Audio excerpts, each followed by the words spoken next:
Hello students, now we will see the solution of chemistry portion. अब हम chemistry portion के solution की बात करते हैं। तो 14th क्वेश्चन से हमारा केमिस्ट्री पोर्शन यहाँ स्टार्ट हुआ है। तो देखते हैं 14th क्वेश्चन हमारे पास क्या है। Correct order of compressibility means हमें कंप्रेसिबिलिटी का यहाँ करेक्ट ऑर्डर बताना है। जैसा कि हम जानते हैं 3 states of matter, solid, liquid, gas के बारे में। तो उनमें कंप्रेसिबिलिटी का करेक्ट ऑर्डर क्या होना चाहिए। तो देखिए बच्चों, जैसे अगर हम बात करें बच्चों सॉलिड स्टेट के बारे में, तो सॉलिड स्टेट के बारे में बात करें बच्चों तो इसमें इंटर पार्टिकल स्पेसेस जो होते हैं, इंटर पार्टिकल स्पेसेस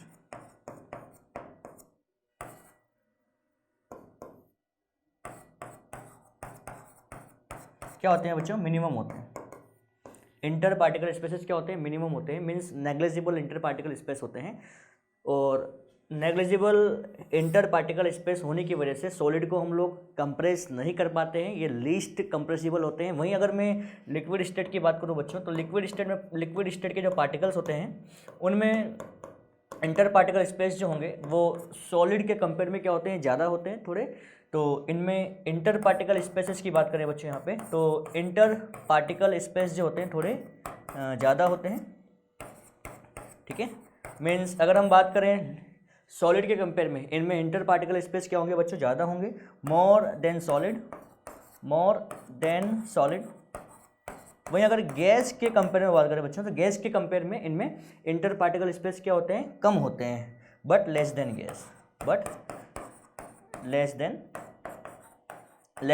गैस। वहीं अगर गैस फॉर्म के बारे में बात करें बच्चों, तो गैस फॉर्म के बारे में मैं आपको बताता हूँ। तो गैसियस स्टेट के बारे में बात करें बच्चों, तो गैसियस स्टेट में जो इंटर पार्टिकल स्पेसेस होते हैं बच्चों, इंटर पार्टिकल स्पेस क्या होंगे, मैक्सिमम होंगे, मैक्सिमम। सबसे ज़्यादा इंटर पार्टिकल स्पेस जो होते हैं बच्चों वो गैसियस फॉर्म में ही होते हैं। ठीक है, तो यहाँ पार्टिकल्स के बीच में स्पेस मैक्सिमम होते हैं बच्चों। इंटर पार्टिकल स्पेस जो होंगे दैट आर मैक्सिमम। अब मैक्सिमम इंटर पार्टिकल स्पेस है, मीन्स गैसियस फॉर्म जो होती है, गैसियस स्टेट जो होती है, उनमें पार्टिकल्स को आसानी से काफ़ी इजीली कंप्रेस किया जा सकता है। अगर प्रेशर अप्लाई किया जाए बच्चों, तो प्रेशर अप्लाई करने पर जो गैस स्टेट के पार्टिकल्स होते हैं उनको इजीली कंप्रेस किया जा सकता है। Means we can say gases are highly compressible. Gases क्या होती है बच्चों, हाईली कंप्रेसिबल होती हैं। ठीक है, तो सबसे ज़्यादा कंप्रेसिबिलिटी की प्रॉपर्टी की अगर बात करें, सबसे ज़्यादा कंप्रेसिबिलिटी की जो प्रॉपर्टी होगी बच्चों वो गैसियस स्टेट में होगी।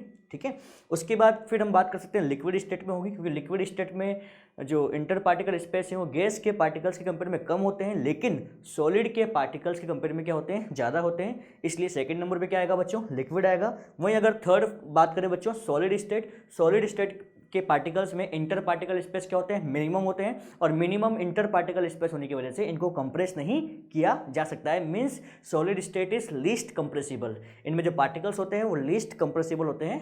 ठीक है, तो वहीं पर अगर ऑप्शन की बात करें बच्चों, तो सही ऑप्शन हमारे पास क्या होगा बच्चों, यहाँ पे सही ऑप्शन हमारे पास थर्ड होगा, क्योंकि सबसे ज़्यादा कंप्रेसिबल कौन होगा, गैस होगा। गैसेस से थोड़ा कम कंप्रेसिबल कौन होगा बच्चों, लिक्विड होगा। और वहीं अगर बात करें लिक्विड से भी कम कंप्रेसिबल कौन होगा बच्चों, सॉलिड होगा, क्योंकि सॉलिड में इंटर पार्टिकल स्पेस क्या होते हैं, लिस्ट होते हैं। ठीक है, इसलिए इनकी कंप्रेसिबिलिटी क्या होती है, नेग्लिजिबल होती है। वहीं पर गैसियस स्टेट के जो पार्टिकल्स हैं इनमें पार्टिकल्स क्या बहुत दूर दूर होते हैं, इसलिए ये गैसेस जो होती है हाईली कंप्रेसिबल होती है। ओके बच्चों, चलिए अब नेक्स्ट क्वेश्चन की बात करते हैं। देखिएगा बच्चों, नेक्स्ट क्वेश्चन क्या है हमारे पास यहाँ पे। नेक्स्ट क्वेश्चन है number of molecules present in 0.25 moles of water are. Means water हमारे पास है 0.25 मोल, इनमें हमें वाटर के नंबर ऑफ मॉलिक्यूल्स निकालने हैं। 0.25 मोल में वाटर मॉलिक्यूल्स कितने होंगे, तो देखिएगा बच्चों मोल्स ऑफ वाटर जो गिवन है हमको 0.25 मोल्स गिवन है, 0.25 मोल्स ऑफ वाटर गिवन है। ठीक है, हमें नंबर ऑफ मॉलिक्यूल्स निकालने हैं। तो जैसा कि हमें मोल का फॉर्मूला मालूम होता है बच्चों, मोल्स इज इक्वल टू हम कैसे निकालते हैं बच्चों, moles is equal to number of particles upon Avogadro's number. If we have been given number of particles means number of atoms या नंबर ऑफ मॉलिक्यूल्स। अगर हमें नंबर ऑफ एटम्स या number of molecules मालूम है तो हम आसानी से मोल निकाल सकते हैं। लेकिन यहाँ पर हमें मोल दिए हुए हैं बच्चों, और मोल से हमें नंबर ऑफ पार्टिकल निकाल रहे हैं। ठीक है, यहाँ पे मोल दिए गए हैं बच्चों, ये वैल्यू हमें पता है, और Avogadro's नंबर हम ऑलरेडी जानते हैं बच्चों। हमें क्या निकालने हैं, नंबर ऑफ पार्टिकल निकालने हैं। तो हम number of particle we can calculate very easily. Then number of particles. Means हम यहाँ पर क्या कैलकुलेट करना चाह रहे हैं बच्चों, नंबर ऑफ वाटर मॉलिक्यूल्स हम लोग कैलकुलेट करना चाह रहे हैं, ठीक है, नंबर ऑफ वाटर मॉलिक्यूल्स यहाँ हम ये कैलकुलेट करना चाह रहे हैं। तो हमारे पास कितना होगा बच्चों, फॉर्मूला क्या हो जाएगा, मोल्स इनटू आवोगाद्रो नंबर। तो फॉर्मूला क्या बन जाएगा बच्चों हमारे पास यहाँ पे, फॉर्मूला बन जाएगा मोल्स इनटू आवोगाद्रो नंबर, ठीक है। अब मोल कितने दिए हुए हैं मुझे यहाँ पर, मोल दिए हुए हैं 0.25 मोल दिए हुए हैं बच्चों, ठीक है। और अगर आवोगाद्रो नंबर की बात करें बच्चों, तो आवोगाद्रो नंबर क्या होता है, आवोगाद्रो नंबर हमारे पास होता है, जैसा कि हम जानते हैं already, Avogadro number is 6.022 into 10⁻23। ये हमारे पास क्या होगा बच्चों, आवोगाद्रोस नंबर होगा, ठीक है। जब इस वैल्यू को हम लोग सॉल्व करेंगे तो हमारे पास क्या आएगा, हमारे पास यहाँ निकल के आएगा बच्चों 1.5055 इंटू 10⁻23 पार्टिकल्स। इसका मतलब अगर हमारे पास 0.25 मोल्स ऑफ वाटर मॉलिक्यूल्स हैं, it means we have 1.5055 into 10⁻23 water molecules. तो यहाँ अगर हम देखें हमारा आंसर क्या होगा बच्चों, यहाँ हमारा आंसर 3rd होगा, ठीक है। तो इस तरह से इस क्वेश्चन को हम लोग कर सकते हैं, ओके। देखिए बच्चों, अब हमारे पास नया क्वेश्चन यहाँ पे है, 16th क्वेश्चन की हम बात करते हैं। Substances having equivalent number of molecules as in 9 gram of water. Means हमें 4 ऑप्शन यहाँ दिए गए हैं, तो 9 ग्राम ऑफ वाटर में जितने भी मॉलिक्यूल्स होंगे उतने सब्सटेंस, उतने नंबर ऑफ पार्टिकल्स इन चारों ऑप्शन में किस में हो सकते हैं, है ना। 9 ग्राम ऑफ वाटर में जितने मॉलिक्यूल्स होंगे, बात समझिएगा बच्चों, 9 ग्राम वाटर में वाटर के जितने मॉलिक्यूल्स होंगे उतने नंबर ऑफ पार्टिकल्स इन चारों ऑप्शंस में से हमारे पास किस में आएंगे, ठीक है। चलिए मैं कॉन्सेप्ट आपको यहाँ बताता हूँ बच्चों। हम क्या करते हैं यहाँ पे, हम वाटर के यहाँ मोल्स मालूम कर लेते हैं, वाटर के मोल्स को हम डिटरमाइन कर लेते हैं, ठीक है। और वहीं पर ही इन चारों ऑप्शन में जो भी सब्सटेंस आपको दिए गए हैं उनके अमाउंट जो भी दिए गए हैं उनके अकॉर्डिंग इनके मोल्स फाइंड आउट कर लेते हैं। जिन भी सब्सटेंस के, इन चारों ऑप्शंस में से जिन भी सब्सटेंस के मोल जो गिवन वाटर है उनसे उन मोल्स के इक्वल आ जाते हैं, इसका मतलब उनमें नंबर ऑफ पार्टिकल्स क्या होंगे बच्चों, सेम होंगे, ठीक है। तो अगर मान लीजिए 2 सब्सटेंस की मोल्स आपस में इक्वल हैं, इसका मतलब उनमें नंबर ऑफ मॉलिक्यूल्स क्या होंगे, सेम होंगे, नंबर ऑफ पार्टिकल्स क्या होंगे, सेम होंगे, ठीक है ना।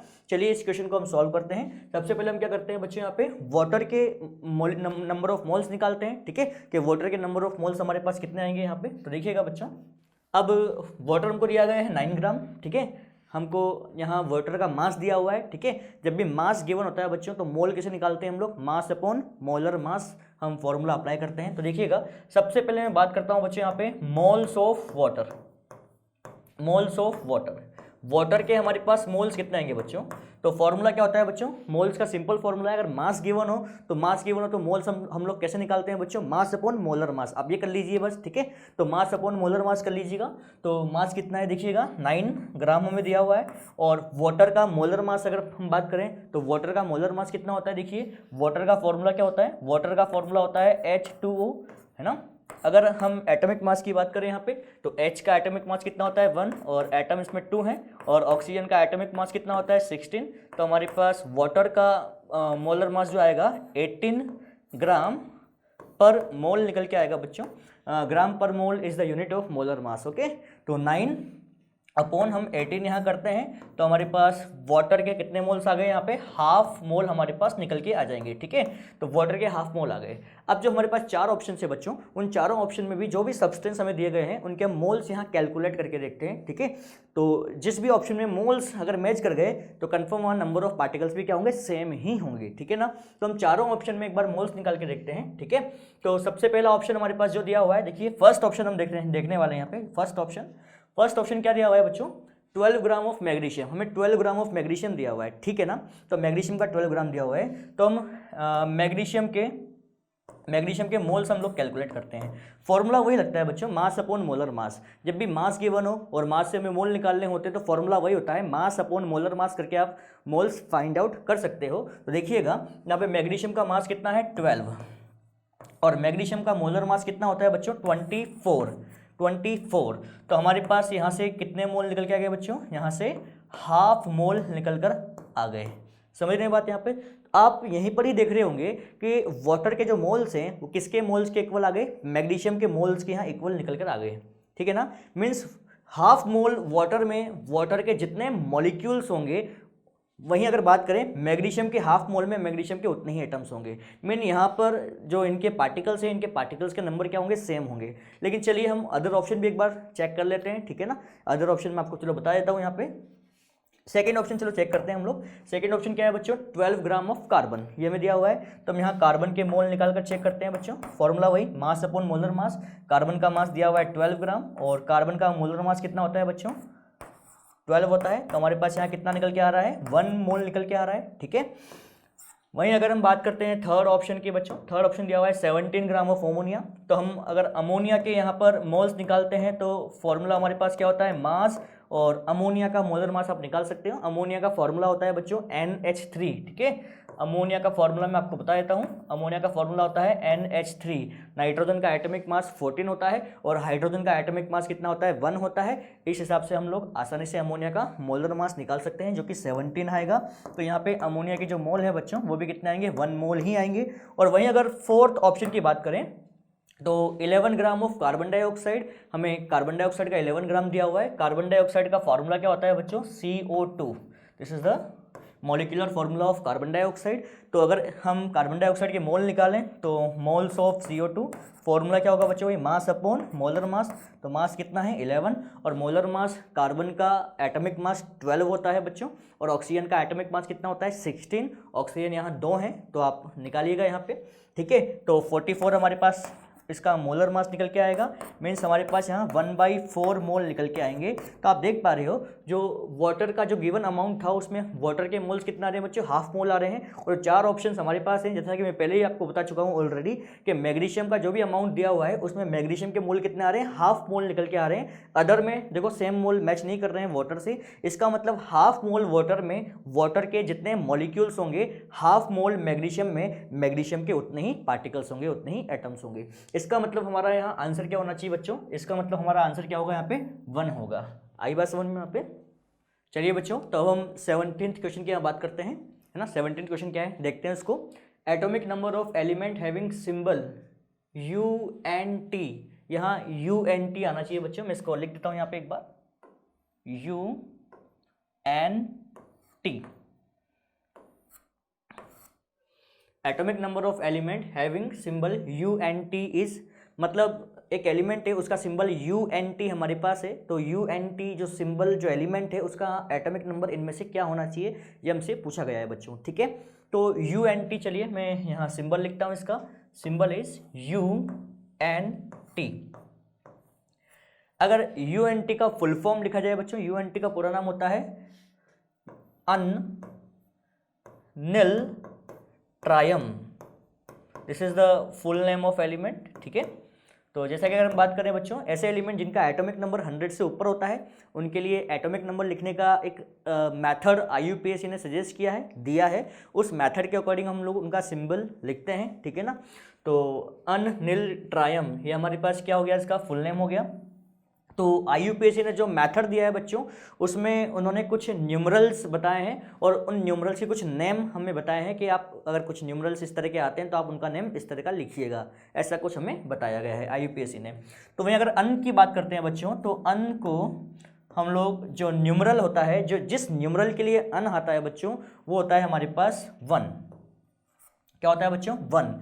जिस न्यूमरल के लिए, जिस नंबर के लिए अन का हम यूज़ करते हैं बच्चों वो क्या होता है, 1 होता है। मैं अगर बच्चों निल की बात करें तो जिस न्यूमरल के लिए निल यूज़ होता है बच्चों वो होता है हमारे पास 0। वो नंबर क्या होता है बच्चों, हमारे पास 0 होता है। और एक ट्राई की बात करें बच्चों, TRI, तो हम सबसे लास्ट में जोड़ते हैं बच्चों। जैसे मान लीजिए 3 न्यूमरल्स हमारे पास हैं, तीनों के न्यूमरल्स के नाम हम लिख देंगे और एंड में IUM, जो UM हमारे पास है उसको हम अपने अकॉर्डिंग जोड़ते हैं। IUPAC ने कहा हुआ है कि न्यूमरल्स के नेम लिखने के बाद पीछे हमें क्या लगाना है, IUM लगाना है। तो वहीं अगर ट्राई की बात करें बच्चों,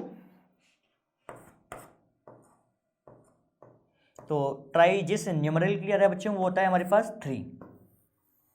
क्या होता है बच्चों, हमारे पास 3 होता है। तो इस हिसाब से अगर हम देखें बच्चों तो अन जिस न्यूमरल के लिए आया है वो 1 होता है, निल जिस न्यूमरल के लिए आया है वो 0 होता है और ट्राई यहाँ जिस न्यूमरल के लिए आ रहा है बच्चों वो 3 होता है। तो अगर हम तीनों को एक साथ लिखें बच्चों तो जो एटॉमिक नंबर एलिमेंट का होना चाहिए वो हमारे पास क्या होगा बच्चों, 1 0 3। 1 के लिए अन आया है बच्चों, 0 के लिए नील आया है और 3 के लिए ट्राई आया है। पीछे यू हमने लगाया है, तो पूरा नाम इसका क्या होता है बच्चों? इसका पूरा नाम हो जाता है अननील ट्रायम, जिसे हम शॉर्ट में UNT सिंबल के द्वारा रिप्रेजेंट करते हैं। तो अगर हम यहाँ से देखें बच्चों, यहाँ से हमारा आंसर यहाँ क्या हो रहा है, जैसे हमारे पास थर्ड आंसर यहाँ से हो जाएगा। ठीक है बच्चों, इस तरह से क्वेश्चन हम लोग सॉल्व करेंगे। ओके, चलिए बच्चों, तो हम यहाँ पे नेक्स्ट क्वेश्चन की बात करते हैं। देखिए नेक्स्ट क्वेश्चन यहाँ पर क्या है, उसको देखते हैं हम लोग यहाँ पे। तो नेक्स्ट क्वेश्चन हमारे पास है, atomic radius of chlorine is 99 picometer. हमें क्लोरीन एटम की एटॉमिक रेडियस गिवन है 99 picometer and distance between nuclei of its 2 atoms in molecule will be. ठीक है, मीन्स क्लोरीन मॉलिक्यूल जो होगा उनमें दोनों क्लोरीन एटम्स के न्यूक्लियस के बीच की डिस्टेंस हमें फाइंड आउट करनी है। तो कैसे फाइंड करेंगे स्टूडेंट्स, यहाँ पे देखते हैं यहाँ पे। ठीक है, देखिए मैं क्लोरीन मॉलिक्यूल यहाँ ड्रॉ करता हूँ। तो इस तरह से क्लोरीन मॉलिक्यूल हम लोग बनाते हैं। मान लीजिए क्लोरीन का ये 1 एटम है और क्लोरीन का हमारे पास क्या है बच्चों, ये सेकंड एटम है। ठीक है, ये दोनों आपस में कनेक्टेड हैं, आपस में जुड़े हुए हैं और इन्होंने आपस में कोवेलेंट बॉन्ड बनाया हुआ है। ठीक है, कोवेलेंट बॉन्ड बनाया हुआ है और ये मॉलिक्यूल के रूप में एग्जिस्ट करता है। तो इस तरह से हमारे पास ये Cl2 मॉलिक्यूल है। ठीक है, क्योंकि क्लोरीन मॉलिक्यूल की बात करें बच्चों, तो क्लोरीन मॉलिक्यूल हमारे पास क्या होता है, क्लोरीन मॉलिक्यूल हमारे पास Cl2 होता है। ठीक है, तो ये फर्स्ट क्लोरीन एटम है, ये सेकंड क्लोरीन एटम है।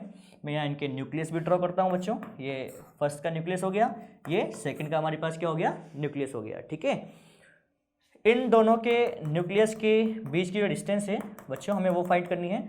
तो लेट्स से हमने इन दोनों के न्यूक्लियस के बीच की डिस्टेंस DCl में यहाँ मान लेता हूँ। ठीक है, तो मैंने इन दोनों के न्यूक्लियस के बीच की डिस्टेंस क्या मान ली बच्चों, DCl। अब यहाँ हमें क्या गिवन है बच्चों, क्लोरीन का एटॉमिक रेडियस गिवन है। तो एटॉमिक रेडियस के बारे में आपको पता होना चाहिए बच्चों, है ना। एटॉमिक रेडियस हमारे पास क्या होगा, अगर कोई हमारे पास कोवेलेंट मॉलिक्यूल है, देखिए ये एक कोवेलेंट मॉलिक्यूल है और होमो एटॉमिक कोवेलेंट मॉलिक्यूल है। कैसा मॉलिक्यूल है बच्चों, ये होमो एटॉमिक, मतलब सेम टाइप के एटम से मिलकर बना है। ठीक है, ये होमो एटॉमिक कोवेलेंट मॉलिक्यूल है। तो होमो एटॉमिक कोवेलेंट मॉलिक्यूल में हम जब कोवेलेंट रेडियस फाइंड करते हैं, एटॉमिक रेडियस फाइंड करते हैं, तो होमो एटॉमिक मॉलिक्यूल्स के केस में हमारे पास जो एटॉमिक रेडियस होती है उसको हम कैसे डिफाइन करते हैं, atomic radius is half of the distance between the nucleus. ठीक है, तो एटॉमिक रेडियस हमारे पास क्या होगी बच्चों, इन दोनों के न्यूक्लियस के बीच की जो भी डिस्टेंस है उसका हम अगर हाफ कर दें, इन दोनों के न्यूक्लियस के बीच की जो भी डिस्टेंस है बच्चों उसका अगर हम हाफ कर दें, तो उसका अगर हम हाफ कर दें बच्चों, तो हमारे पास क्या आ जाएगा, दोनों क्लोरीन की एटॉमिक रेडियस निकल के आ जाएगी।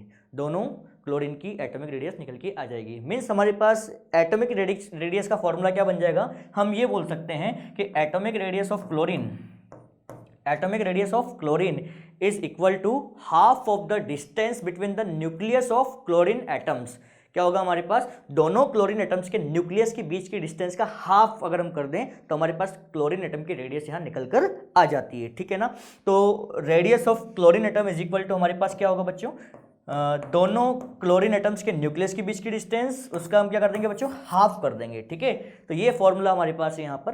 ठीक है, इस फॉर्मूले का यूज़ करना है बच्चों। इस फॉर्मूले का यूज़ करके हम लोग आसानी से जो क्वेश्चन में पूछा गया है उसका हम आंसर निकाल सकते हैं। एक्चुअली क्वेश्चन में बच्चों हमें क्या दिया गया है, हमें रेडियस गिवन है, क्लोरीन एटम्स की हमें रेडियस गिवन थी बच्चों। ठीक है ना, और हमसे क्या पूछा गया था, हमसे डिस्टेंस बिटवीन द न्यूक्लियस, हमसे ये पूछा गया है, मतलब DCl हमें फाइंड आउट करना है। तो आप देख पा रहे हैं यहाँ से, तो यहाँ से DCl हमारे पास क्या हो जाएगा बच्चों, 2 इंटू RCl, क्या हो जाएगा, 2 इंटू RCl। ओके, तो 2 इंटू, अब रेडियस आप देख पा रहे हैं, रेडियस हमें कितना दिया गया है, रेडियस हमें यहाँ दिया गया है 99 पिकोमीटर। ठीक है, जब मल्टीप्लाई करते हैं हम लोग तो हमारे पास आंसर क्या आएगा बच्चों, 198 पिकोमीटर हमारे पास आंसर निकल के आएगा।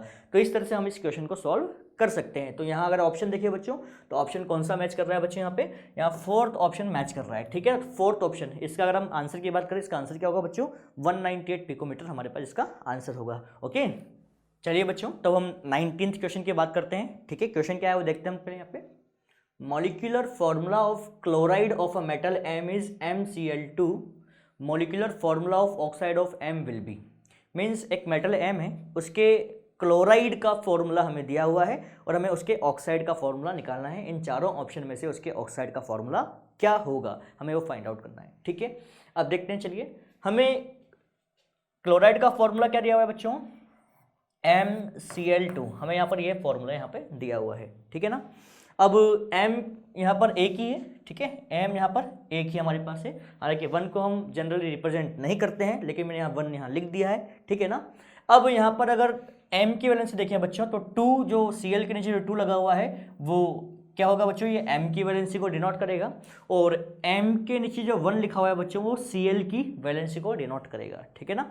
जैसे अगर हम देखें यहाँ पर इस कंपाउंड में कौन कौन से कॉन्स्टिट्यूंट हैं, अगर इस कंपाउंड के कॉन्स्टिट्यूंट की बात करता हूँ बच्चों, तो m, और जैसा मैंने आपसे कहा Cl के नीचे जो 2 लगा हुआ है वो किसकी वैलेंसी को डिनोट कर रहा है, m की वैलेंसी को डिनोट कर रहा है ना। तो यहाँ पर जो m है, जो मेटल है, वो किसके रूप में है बच्चों, वो M2+ के रूप में है, क्योंकि ऑब्वियसली मेटल तो प्लस में ही होगी, है ना। और वैसे भी जब हम कोई केमिकल फार्मूला हम लिखते हैं तो जनरली इसमें क्या होता है, सबसे पहले हम कैटायन का नाम ही लिखते हैं। तो ऑब्वियसली ये कैटायन हमारे पास ये मेटल है, तो इसका मतलब ये कैटायन होगा, और Cl हमारे पास क्या है, नॉन मेटल है, तो ऑब्वियसली क्या होगा, ये एनायन होगा। ओके, तो ये मैंने प्लस चार्ज यहाँ पे इसलिए लगाया है। तो 2 हमारे पास m के ऊपर आया, तो m क्या हो गया, M2+, और 1 जो है बच्चों Cl के ऊपर आएगा, तो क्या हो जाएगा, Cl-1, Cl-1। बात समझ में आई इतनी आपको यहाँ पे, ठीक है। तो मतलब हमें यहाँ पर इतना तो मालूम चल गया बच्चों, जो मेटल m गिवन है वो किसके फॉर्म में है, वो +2 के फॉर्म में है, ठीक है, वो +2 M2+ जो है कैटायन के फॉर्म में है यहाँ पे। ओके, तो अब हम बात करें इसके ऑक्साइड का फॉर्मूला क्या होगा, तो ये हमारे पास हो गया बच्चों M2+, ठीक है। ये हमने मेटल m का जो भी कैटायन था, कैटायनिक फॉर्म था, वो लिख दिया हमने। और ऑक्साइड आयन आपको पता होना चाहिए बच्चों, ऑक्साइड आयन क्या होता है, ऑक्सीजन 2-, इसको हम क्या बोलते हैं बच्चों, इसको हम ऑक्साइड आयन कहते हैं, इसको हम क्या बोलते हैं, ऑक्साइड आयन कहते हैं। ओके ना। अब अगर बात करें बच्चों यहाँ पे, तो m की वैलेंसी हमारे पास कितनी यहाँ पे 2 है, हमें प्लस माइनस से मतलब नहीं है ना। हमें जब भी हम किसी आयन की वैलेंसी को देखते हैं तो उसके ऊपर जो चार्ज का मैग्नीट्यूड है वही आयन की वैलेंसी कहलाती है बच्चों। तो M2+ की वैलेंसी क्या होगी, 2 होगी, और ऑक्सीजन 2- की वैलेंसी भी क्या होगी बच्चों, 2 ही होगी। ओके, जब हम इन दोनों की वैलेंसीज को क्रॉस करेंगे, देखिएगा मैं इन दोनों की वैलेंसीज को यहाँ क्रॉस कर रहा हूँ, ठीक है। जब मैंने इन दोनों की वैलेंसीज को क्रॉस किया बच्चों यहाँ पे, तो जो M2+ हमारे पास है वो कितना हो गया, 2 हो गया बच्चों। ये M हमारे पास कितना हो गया, 2 हो गया। और जो ऑक्सीजन है बच्चों, वो ऑक्सीजन भी हमारे पास कितना हो गया, 2 हो गया। ये ऑक्सीजन भी हमारे पास 2 हो गया, देखिए ऑक्सीजन भी 2 हो गया हमारे पास यहाँ पे, ठीक है। यहाँ जो वैलेंसीज को क्रॉस करने के बाद जो नंबर्स आ रहे हैं, अगर इस नंबर का सिंपल रेशो निकल सकता है तो सिंपल रेशो हम बिल्कुल निकालेंगे। हम देख पा रहे हैं m यहाँ 2 है, o यहाँ 2 है, इन दोनों नंबर्स का सिंपल रेशो निकलता है, क्योंकि जब भी आयन से कोई कंपाउंड बनाते हैं तो हम जो फॉर्मूला लिखते हैं वो फॉर्मूला किस में होना चाहिए, सिंपलेस्ट रेशो में होना चाहिए। तो हम यहाँ पर सिंपलेस्ट रेशो निकाल सकते हैं आसानी से। 2 से हम जानते हैं 2 आसानी से 1 टाइम्स कैंसिल आउट हो सकता है, ठीक है। तो अल्टीमेटली हमारे पास जो फॉर्मूला निकल के आएगा बच्चों वो क्या आएगा, MO, हमारे पास MO यहाँ निकल के आएगा। अगर हम ऑप्शन देखिए बच्चों, तो ऑप्शन यहाँ कौन सा ऑप्शन मैच कर रहा है, फर्स्ट ऑप्शन यहाँ मैच कर रहा है। इसका मतलब इस क्वेश्चन का आंसर क्या होगा बच्चों, MO, फर्स्ट इसका ऑप्शन होगा। ओके, चलिए बच्चों, तो हम बात करते हैं यहाँ पे 20th क्वेश्चन की। क्वेश्चन क्या है वो देखते हैं पहले हम लोग। Suitable method for separation of pure naphthalene from sandy naphthalene is, मतलब हमें सैंडी नेफ्थलीन से क्या ऑब्टेन करना है बच्चों, क्या सेपरेट करना है, प्योर नेफ्थलीन हमें सेपरेट करना है। तो हम ये 4 मेथड हमको दिए गए हैं, there are 4 methods given in option. तो किस मेथड के द्वारा, from which method we can separate pure naphthalene from sandy naphthalene. Okay, first of all we have to know about naphthalene. Naphthalene के बारे में हमें ये बात तो मालूम होनी चाहिए बच्चों कि नेफ्थलीन जो है ये किस टाइप का एक सब्सटेंस है। ये एक बच्चों सब्लिमेबल सब्सटेंस है, it is a sublimable substance, it is a sublimable substance. Sublimable substance means the substance which convert directly from solid form to vapor form. The substances which convert directly from solid form to vapor form. ऐसा substance को हम क्या बोलते हैं बच्चों, sublimable substance. If we heat naphthalene, अगर हम naphthalene को हिट करें तो ये सॉलिड फॉर्म से डायरेक्टली किस में कन्वर्ट होता है, वेपर फॉर्म में कन्वर्ट होता है ना। तो इसलिए नेफ्थलीन को मैं क्या बोल रहा हूँ बच्चों, यहाँ पे एक सब्लिमेबल सब्सटेंस यहाँ बोल रहा हूँ, ठीक है ना। तो अगर मान लीजिए बच्चों हमारे पास सैंडी नेफ्थलीन है ना, सैंडी नेफ्थलीन है, ठीक है। मीन्स सैंडी नेफ्थलीन का मतलब है नेफ्थलीन तो है ही, साथ में सैंड भी उसमें मिक्सअप है। तो अब हमें नेफ्थलीन, प्योर नेफ्थलीन वहाँ से ऑब्टेन करना है, तो हम कैसे ऑब्टेन कर सकते हैं। तो जैसा कि हम जानते हैं बच्चों, सैंड की अगर बात करें तो सैंड जो है वो सब्लिमेबल नहीं होता है, sand is not sublimable while naphthalene is sublimable, ठीक है। तो हम क्या कर सकते हैं बच्चों, हम ये कर सकते हैं कि हम एक चाइना डिश में क्या लें, जैसे मान लीजिए ये चाइना डिश में हमारे पास यहाँ पे सैंडी नेफ्थलीन हमारे पास है ना। और अगर मैं इसको हीट यहाँ कर रहा हूँ बच्चों, अगर मैं इसको हीट करता हूँ, ठीक है, तो ये मेरे पास क्या हो गया बच्चों, दिस इज सैंडी नेफ्थलीन। तो एक मान लीजिए क्लोज कंटेनर से मैंने इसको कवर अप कर दिया, मैं हीट कर रहा हूँ, तो क्या होगा बच्चों, नेफ्थलीन एक सब्लिमेबल सब्सटेंस होने की वजह से ये क्या बनाएगा, वेपर बनाएगा। और जो वेपर बनेगी वो वेपर क्या होगी बच्चों, ऊपर जाएंगी और जो कंटेनर हमने क्लोज किया हुआ है उसकी सरफेस से यहाँ चिपक जाएंगी, स्टिक हो जाएंगी, ठीक है। तो इस तरह से हमें क्या मिल सकता है, प्योर नेफ्थलीन मिल सकता है। तो ये मेथड जो है बच्चों, ये मेथड कौन सा कहलाता है, इस मेथड को हम बोलते हैं बच्चों सब्लिमेशन। क्या बोलते हैं, सब्लिमेशन, ठीक है ना। तो सैंडी नेफ्थलीन से प्योर नेफ्थलीन ऑब्टेन करने के लिए जो मेथड हम काम में लेते हैं बच्चों, वो सब्लिमेशन मेथड कहलाता है। क्योंकि यहाँ देख पा रहे हो आप, जो नेफ्थलीन है वो नेफ्थलीन सैंड को यहाँ छोड़कर, सैंड को यहाँ छोड़ के किसके रूप में कन्वर्ट हो गया, वेपर के रूप में कन्वर्ट हो गया, और कंटेनर जो है उसकी वॉल्स पे स्टिक हो गया, है ना। Now naphthalene convert from solid form into directly vapour form living behind sand in china dish. आ रही बात समझ में। तो इस मेथड को हम क्या बोलते हैं बच्चों, सब्लिमेशन बोलते हैं। तो सब्लिमेशन मेथड का हम लोग यूज करके क्या कर सकते हैं बच्चों, सब्लिमेशन मेथड को यूज करके हम लोग आसानी से सैंडी नेफ्थलीन में से प्योर नेफ्थलीन को ऑब्टेन कर सकते हैं। Okay, now we will see 21st question. 21st question is pH of the solution having hydrogen ion concentration, जो कि हमें दी हुई है 1 × 10⁻⁻⁴ मोल पर लीटर विल बी। मीन्स हमें यहाँ पर हाइड्रोजन आयन कॉन्सेंट्रेशन दी है और हमसे क्या पूछा गया है, यहाँ पे pH पूछा गया है। यहाँ से pH क्या होनी चाहिए, देखते हैं, करते हैं इसको हम लोग यहाँ पे। तो हाइड्रोजन आयन कॉन्सेंट्रेशन जो है स्टूडेंट्स, इट इज 1 × 10⁻⁻⁴ मोल पर litre. Now we have to calculate the pH, we have to determine the pH. Now the formula of pH is equal to minus log of hydrogen ion concentration base 10. It is the formula of pH. Now by putting the value we can easily calculate the value of pH. Now we will put the value minus log 1 × 10⁻⁻⁴.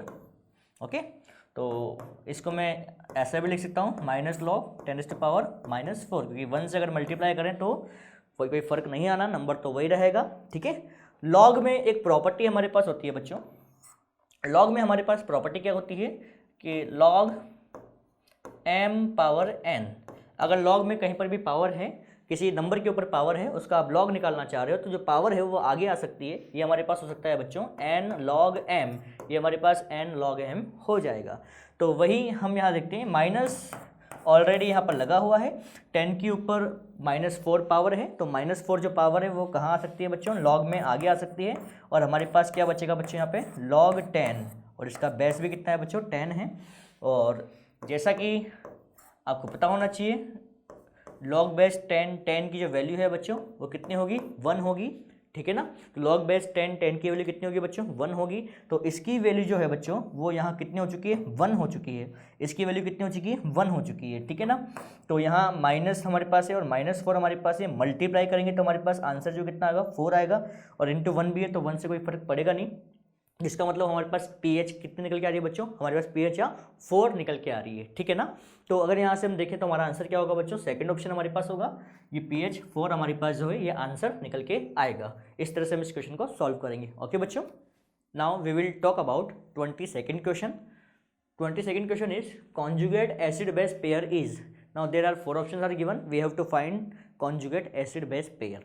तो जैसा कि conjugate acid base pair के बारे में हमें पता होना चाहिए, conjugate acid base pair, this conjugate acid base pair, they are differ by 1 H+ ion, they are differ by 1 H+ ion। Conjugate acid base pair को पहचानने का हमारे पास एक तरीका है, कॉन्जुगेट एसिड बेस पेयर में जो डिफरेंस आता है बच्चों, वो केवल 1H+ आयन का डिफरेंस आता है। जहां पर भी 1H+ आयन का डिफरेंस आ रहा होगा वो हमारे पास क्या होता है बच्चों, कॉन्जुगेट एसिड बेस पेयर यहाँ पर इनमें से होगा। मीन्स हम ऐसा भी कह सकते हैं कि कॉन्जुगेट एसिड जो होते हैं, कॉन्जुगेट एसिड जो होते हैं वो H+ आयन को रिलीज करके क्या बनाते हैं बच्चों, कॉन्जुगेट बेस बनाते हैं। कॉन्जुगेट एसिड जो होते हैं वो H+ को रिलीज करके क्या बनाते हैं, कॉन्जुगेट बेस बनाते हैं। या फिर हम ऐसा भी बोल सकते हैं कि कॉन्जुगेट बेस जो होते हैं वो एक H+ को एक्सेप्ट करके कॉन्जुगेट एसिड बनाते हैं। हम दोनों बातें बोल सकते हैं कि कॉन्जुगेट एसिड जो होते हैं वो H+ को निकाल कर क्या बनाते हैं, कॉन्जुगेट बेस, और कॉन्जुगेट बेस जो होते हैं वो H+ को लेकर क्या बनाते हैं, कॉन्जुगेट एसिड। तो कहने का मतलब कॉन्जुगेट एसिड और कॉन्जुगेट बेस में जो डिफरेंस आना है वो केवल एक ही H+ का डिफरेंस आना है।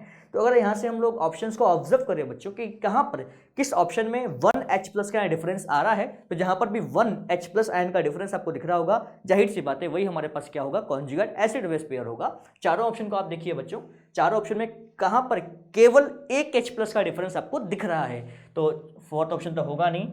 थर्ड में तो एक ऑक्सीजन का भी डिफरेंस आ रहा है बच्चों, है ना। अगर सेकंड ऑप्शन की बात करें, सेकंड ऑप्शन में 2 हाइड्रोजन के डिफरेंस आ रहे हैं, देखो है ना, 2 हाइड्रोजन का डिफरेंस आ रहा है, यहाँ 4 हाइड्रोजन है, यहाँ 2 ही हाइड्रोजन है। अगर मैं फर्स्ट ऑप्शन की बात करूँ बच्चों, तो फर्स्ट ऑप्शन में देखिए आप, यहाँ पर एक H+ आयन का डिफरेंस मुझे दिख रहा है यहाँ पे, है ना। यहाँ पर एक तो HCO3- है और एक CO3 है ना। ये हमारा यहाँ आंसर होगा। कैसे होगा वो भी देख लेते हैं यहाँ पे। जैसे देखिए बच्चों, ये HCO3 हमारे पास है, जिसको हम लोग हाइड्रोजन कार्बोनेट आयन यहाँ बोलते हैं, ठीक है।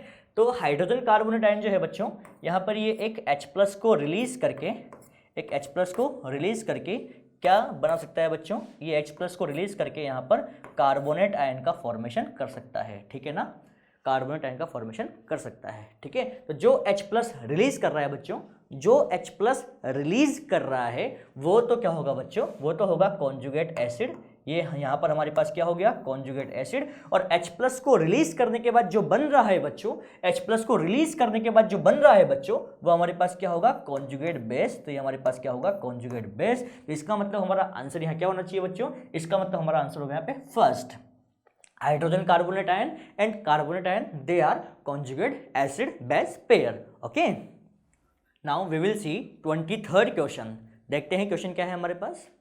Gas used for precipitation of pure common salt from saturated solution of common salt। Means हमारे पास कॉमन सॉल्ट का एक सैचुरेटेड सॉल्यूशन है, उसमें से अगर हमें NaCl मीन्स कॉमन सॉल्ट को प्रेसिपिटेट करवाना है तो हमें कौन सी गैस वहाँ पास करवानी होती है, कौन सी गैस को हम लोग यूज़ कर सकते हैं, ठीक है।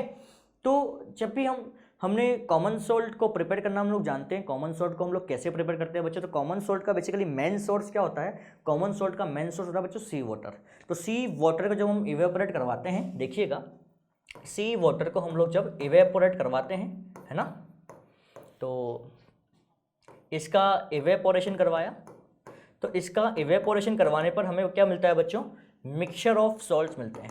क्या मिलता है, मिक्सचर ऑफ सॉल्ट, ठीक है। मिक्सचर ऑफ सॉल्ट हमें यहाँ मिला।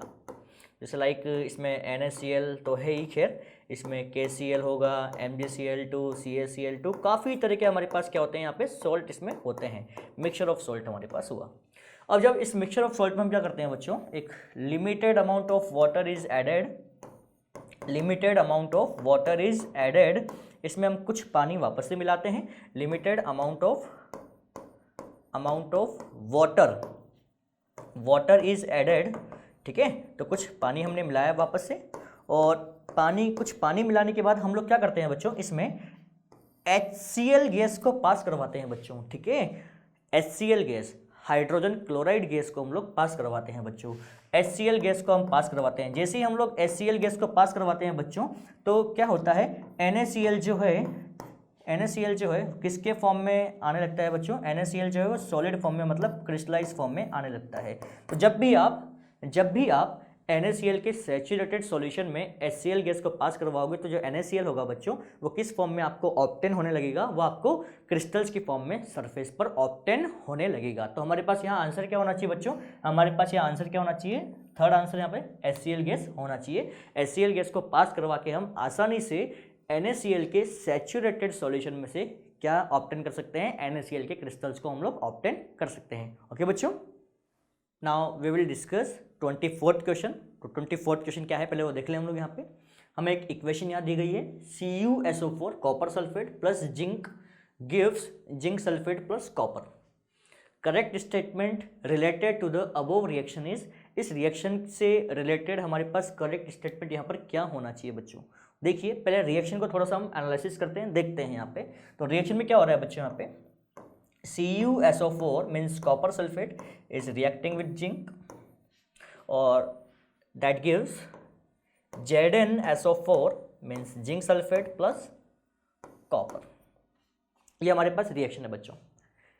इस रिएक्शन में अगर आप थोड़ा सा देखोगे तो ये रिएक्शन किसका एग्जांपल है बच्चों, ये रिएक्शन डिस्प्लेसमेंट रिएक्शन का एग्जांपल है। किसका एग्जांपल है, डिस्प्लेसमेंट रिएक्शन का एग्जांपल है। आप थोड़ा ऑब्जर्व करिए इस रिएक्शन में हुआ क्या बच्चों। इस रिएक्शन में ये हुआ कि जिंक जो है, जिंक ने कॉपर सल्फेट में से किसको डिस्प्लेस कर दिया बच्चों, कॉपर को डिस्प्लेस कर दिया। जिंक ने कॉपर सल्फेट में से किसको डिस्प्लेस कर दिया, कॉपर को डिस्प्लेस कर दिया और खुद उसकी जगह आ गया।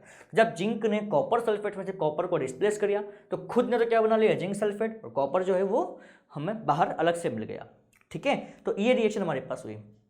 तो जिंक यहाँ कॉपर को डिस्प्लेस कर रहा है बच्चों, zinc is displacing copper from copper sulphate. इसका मतलब क्या हुआ, इसका मतलब ये हुआ बच्चों, जैसा कि डिस्प्लेसमेंट रिएक्शन में आपने पढ़ा भी होगा कि डिस्प्लेसमेंट रिएक्शन में क्या होता है, इन displacement reaction a more reactive element displace a less reactive element from its compound. एक मोर रिएक्टिव एलिमेंट जो होता है बच्चों, वो लेस रिएक्टिव एलिमेंट को उसके कंपाउंड में से, उसके सॉल्ट सॉल्यूशन में से डिस्प्लेस कर सकता है। और जिंक यहाँ वही काम कर रहा है। अगर इस रिएक्शन को हम देखें तो जिंक यहाँ वही काम कर रहा है। इसका मतलब तो यही हुआ बच्चों कि जिंक की जो रिएक्टिविटी है that is more than copper. यहाँ जिंक की रिएक्टिविटी क्या होनी चाहिए, कॉपर से होनी चाहिए। अगर स्टेटमेंट्स हम देखें, स्टेटमेंट में क्या दिया हुआ है कि फर्स्ट स्टेटमेंट दिया हुआ है जिंक इज लेस रिएक्टिव, तो जिंक तो लेस रिएक्टिव नहीं है बिकॉज जिंक तो क्या कर रहा है, कॉपर को डिस्प्लेस कर रहा है। ठीक है, सेकंड ऑप्शन देखिए, zinc is more reactive as compared to copper. हाँ बिल्कुल, जिंक जो है कॉपर को डिस्प्लेस कर रहा है, इसका मतलब ऑब्वियसली जो जिंक है उसकी रिएक्टिविटी कॉपर से क्या होनी चाहिए, ज्यादा होनी चाहिए। थर्ड ऑप्शन की भी चलो बात कर लें एक बार। यहाँ पे reactivity of copper and zinc is equal, reactivity बिल्कुल इक्वल यहाँ नहीं होगी क्योंकि डिस्प्लेसमेंट रिएक्शन तो हो रही है ना, जिसका मतलब रिएक्टिविटी हमारे पास इक्वल कैसे हो सकती है ना। और zinc is displace bye copper, तो जिंक तो डिस्प्लेस हो ही नहीं रहा बल्कि जिंक तो डिस्प्लेस कर रहा है। समझते हो, जिंक तो कॉपर को डिस्प्लेस कर रहा है। तो यहां से हम एक ही कंक्लूजन निकाल सकते हैं, या जो स्टेटमेंट्स हमें दिए हुए हैं उन स्टेटमेंट्स से हम लोग ये बात हम बोल सकते हैं कि zinc is more reactive than copper. तो अगर यहाँ ये रिएक्शन होती है बच्चों और ये रिएक्शन होती है तो यहाँ पे क्यों होती है, because zinc is more reactive, zinc is more reactive than copper. ठीक है, इसलिए यहाँ रिएक्शन पॉसिबल है बच्चों। ओके, तो हमारे पास आंसर क्या होगा, यहाँ पे सेकंड आंसर होगा। ठीक है बच्चों, now we will discuss 25th question. देखते हैं क्वेश्चन क्या है। Useful substance in preparation of freezing mixture. Freezing mixture अगर प्रिपेयर करना है बच्चों तो उसमें यूजफुल सब्सटेंस हमारे पास कौन सा होगा। तो सबसे पहले अगर हम बात करें फ्रीजिंग मिक्सचर होता क्या है बच्चों, तो फ्रीजिंग मिक्सचर का मतलब होता है बच्चों कि कहाँ काम आता है फ्रीजिंग मिक्सचर। तो जैसे अगर हम बात करें जो विंटर्स की अगर बात करें, विंटर्स में जो ठंडे रीजन्स होते हैं, जो कोल्ड एरियाज़ होते हैं, है ना, वहाँ पर स्नोफॉल्स अक्सर होती हैं। ठीक है, तो स्नोफॉल्स होने की वजह से सड़कें वगैरह क्या होती हैं बच्चों, रोड्स वगैरह जाम हो जाते हैं। ठीक है, अब जो रोड्स जाम हो गए, जो स्नो है, जो बर्फ़ है, जो आइस है सड़कों पर जमा हो गई, उसकी वजह से जो ट्रैफिक है बच्चों, ट्रैफिक रुक सा जाता है ना। तो उस ट्रैफिक को वापस से हमें चालू करना होता है। चालू करने के लिए सड़कों पर, रोड पर जो बर्फ़ जमा है, जो आइस वहाँ पर कलेक्ट हो गई है, उसकी लेयर बन गई है, उसको हटाना पड़ता है। उसको हटाने के लिए बच्चों क्या करते हैं, फ्रीजिंग मिक्सचर जो है उसका स्प्रे करते हैं। उसका स्प्रे करने पर क्या होता है बच्चों, जो आइस है उसका मेल्टिंग पॉइंट जो है वो बल्कि डिक्रीज होता है। आगे बात समझ में, डिक्रीज होने की वजह से वो फटाफट से जल्दी से लिक्विड में कन्वर्ट हो जाती है और सड़कों पे से हट जाती है ना। ये तो कॉन्सेप्ट हुआ कि फ्रीजिंग मिक्सचर क्या होता है ना। मैंने बात बताई कि फ्रीजिंग मिक्सचर के बारे में थोड़ा आपको पता होना चाहिए बच्चों। तो फ्रीजिंग मिक्सचर, इनमें से किसका हम यूज़ करेंगे, यहाँ पर किस सब्सटेंस का यूज़ करेंगे फ्रीजिंग मिक्सचर को बनाने के लिए बच्चों। तो फ्रीजिंग मिक्सचर को बनाने के लिए NaCl सोडियम क्लोराइड का यूज़ यहाँ इनमें से किया जाता है बच्चों, ठीक है ना। फ्रीजिंग मिक्सचर को बनाने के लिए NaCl, जनरली हम सॉल्ट का स्प्रे करते हैं, और सॉल्ट में भी हम लोग क्या इनमें से लेंगे बच्चों, NaCl का हम लोग स्प्रे करते हैं, क्योंकि NaCl का जैसे हम स्प्रे करेंगे तो जो स्नो है, जो बर्फ़ है, उसका मेल्टिंग पॉइंट क्या होगा बच्चों, डिक्रीज होगा, और मेल्टिंग पॉइंट डिक्रीज होने की वजह से वो जल्दी पिघलेंगी, जल्दी उनका पिघलना चालू हो जाएगा, ठीक है ना। तो यहाँ पर अगर बात करें बच्चों, तो फ्रीजिंग मिक्सचर अगर हम बनाना है तो ध्यान रखिएगा हमेशा, फ्रीजिंग मिक्सचर को बनाने के लिए इनमें से आप किसका यूज़ करोगे बच्चों, इनमें से आप NaCl का यूज़ करोगे, सोडियम क्लोराइड का यूज़ करोगे। ओके, तो हमारे पास आंसर क्या होगा बच्चों, सेकंड आंसर हमारे पास होगा, ठीक है। Now we will discuss 26th question. The question is correct increasing order of reactivity of elements. हमें यहाँ 4 ऑप्शन दिए गए स्टूडेंट्स, और इन 4th ऑप्शन में हमें वो ऑप्शन यहाँ सेलेक्ट करना है जहाँ पर जो एलिमेंट्स है वो अपनी रिएक्टिविटी के इंक्रीजिंग ऑर्डर में अरेंज हैं, ठीक है। तो अगर इसको हम करें बच्चों, तो थोड़ा सा अगर मैं रिएक्टिविटी सीरीज के बारे में आपको आइडिया दूं यहाँ पे, तो चलिए मैं रिएक्टिविटी सीरीज यहाँ पे एक बार ड्रॉ करता हूँ बच्चों। तो रिएक्टिविटी सीरीज, इसको हम लोग एक्टिविटी सीरीज भी कह सकते हैं, ठीक है। तो एक्टिविटी सीरीज हमारे पास क्या होगी बच्चों, देखिएगा, potassium, sodium, calcium, magnesium, aluminium, zinc, iron, tin, hydrogen, copper, mercury, silver, gold and platinum. This is the reactivity series. In this reactivity series, elements are arranged in the decreasing order of their reactivities. Elements जो हैं बच्चों, वो इस table में अपनी reactivity के decreasing order में arranged हैं, ठीक है। अब हमें यहाँ पर जो 4 एलिमेंट दिए गए बच्चों, कौन कौन से हैं, एक हमें पोटेशियम यहाँ गिवन है, ठीक है, एक हमें यहाँ गोल्ड गिवन है, गोल्ड बच्चों Au यहाँ आ रहा है, Au मीन्स गोल्ड होता है बच्चों। एक कॉपर भी है, कॉपर भी देख लेते हैं, कॉपर भी है, और एक क्या है बच्चों, हाइड्रोजन है, ठीक है। तो आप देख पा रहे हैं यहाँ पे, अगर यहाँ पर हम बात करें तो 4 एलिमेंट्स पे मैंने टिक यहाँ कर दिया है, तो आप देख पा रहे हैं सबसे ऊपर कौन सा एलिमेंट आ रहा है बच्चों, पोटेशियम सबसे ऊपर आ रहा है। तो पोटेशियम अगर सबसे ऊपर आ रहा है, इसका मतलब इसकी जो रिएक्टिविटी है वो बाकी 3 से क्या है, सबसे ज़्यादा ही है ना। अगर H की बात करें बच्चों, तो H जो है वो कॉपर और गोल्ड दोनों से ऊपर आ रहा है, इसका मतलब H की, हाइड्रोजन की रिएक्टिविटी कॉपर और गोल्ड से क्या होती है, ज़्यादा होती है। कॉपर की बात करें बच्चों, कॉपर जो है वो इस सीरीज में गोल्ड से ऊपर आ रहा है, इसका मतलब कॉपर की रिएक्टिविटी गोल्ड से ज़्यादा होगी। और इन चारों में से जो हमें 4 एलिमेंट यहाँ दिए गए हैं, इन चारों में से लीस्ट रिएक्टिव कौन होगा बच्चों, कॉपर होगा। हमें खैर इंक्रीजिंग ऑर्डर यहाँ बताना है, इंक्रीजिंग ऑर्डर का मतलब हमें लीस्ट से स्टार्ट करना है। तो लीस्ट रिएक्टिव यहाँ देख पा रहे हैं बच्चों, लीस्ट रिएक्टिव यहाँ कौन होगा, गोल्ड होगा, ठीक है। गोल्ड से ज़्यादा रिएक्टिविटी यहाँ किसकी होगी बच्चों, देखिए मैं चलता हूँ यहाँ ऊपर की ओर, तो गोल्ड से ज़्यादा रिएक्टिविटी किसकी आ रही है बच्चों, कॉपर की आ रही है ना। वहीं अगर बात करें कॉपर से ज़्यादा रिएक्टिविटी किसकी है बच्चों, H की है, हाइड्रोजन की है ना। और हाइड्रोजन से ज़्यादा रिएक्टिविटी किसकी है बच्चों, पोटेशियम की है, ठीक है।